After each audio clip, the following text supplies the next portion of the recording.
in the fifth lecture also, we are not discussing directly upon present constitution.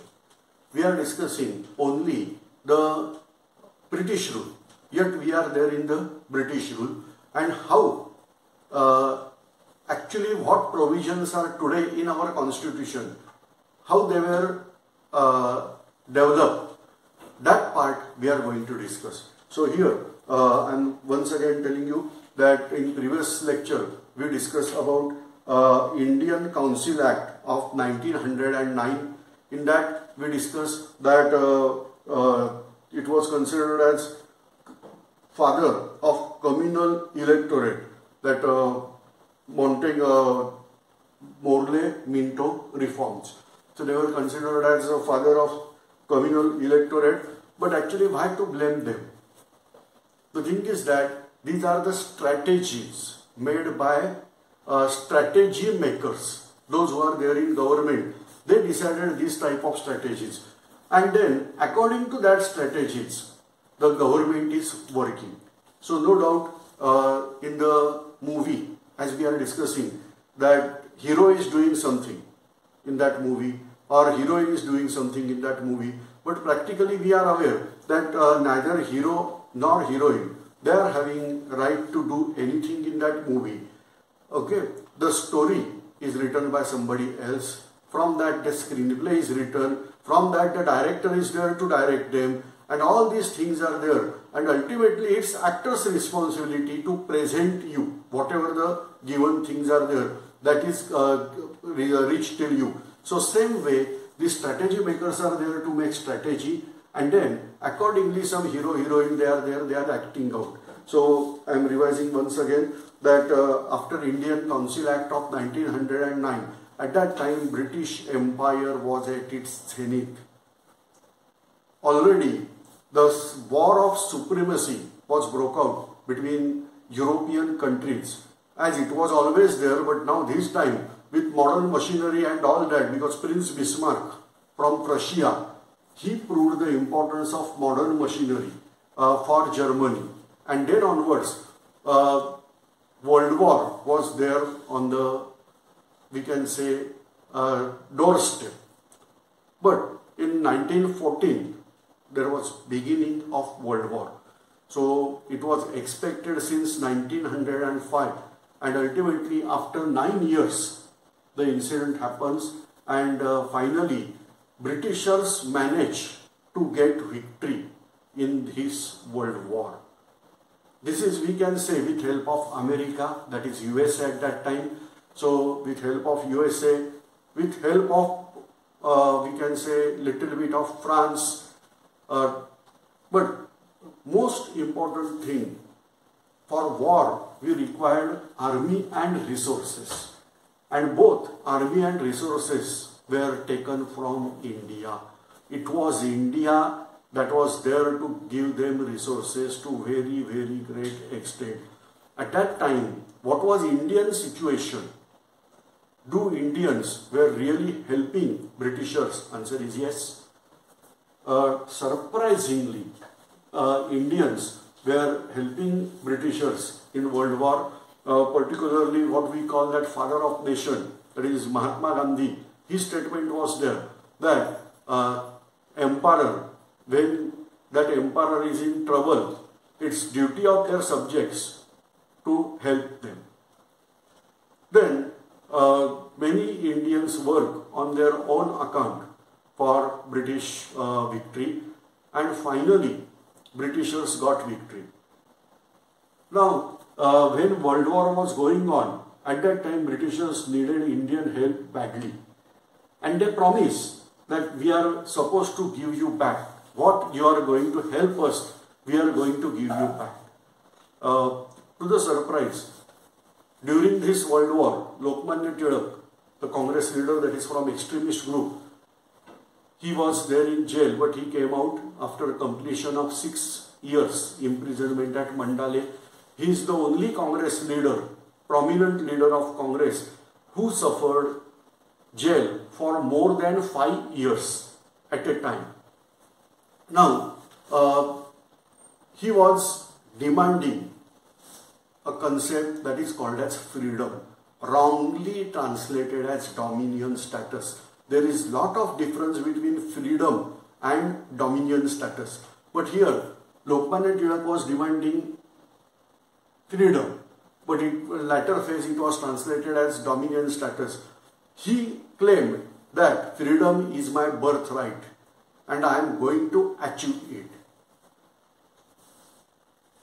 One lady from Ireland, a very intelligent lady was there. She came from Ireland to India and she started a movement that is called as Home Rule League movement. And Lokmanya Tilak also started the same movement, joined same movement, and ultimately it was end of World War, that is in 1918. World War ended with marvelous victory of Britain over Germany. Treaty of Versailles was signed. Britain got tremendous wealth from Germany and all that. That is apart. But the most important thing that Turkey, that means Turkestan at that time, was defeated. The Ottoman Empire came to end, and then Britishers got control over Arabian territories after this World War, because the future was there in oil and Britishers were aware of it, and therefore World War proved very much useful for Britishers in all respect. And now they decided to give us something. Okay, that is we are calling Government of India Act of 1919. This is given by Secretary of State named as Montagu and Viceroy of India, that is called as Chelmsford. So this is called as Montagu-Chelmsford Reform, that is Government of India Act of 1909. So this is the background on which this act was given to India. Now this process, again keep in mind, Britishers, whatever they were performing here, no doubt they were showing us like they are helping, but under name of helping, they were creating problems. They were sowing seeds for next crop, just as we discussed in previous lectures. Same way here. Now here, they divided central and provincial legislature. They were provincial legislature was authorized to make laws on their own respective list of the subject. Now, central government was considered as union or say that is considered as standard, but certain liberties were given to provincial government, means today's state government. Central government is under control of direct parliament, whereas state government is indirectly controlled. So at that time it was called as provincial government. Now here some diarchy that was produced. Now subjects were divided into two parts. The transferred subjects, that is the first, and reserved subjects.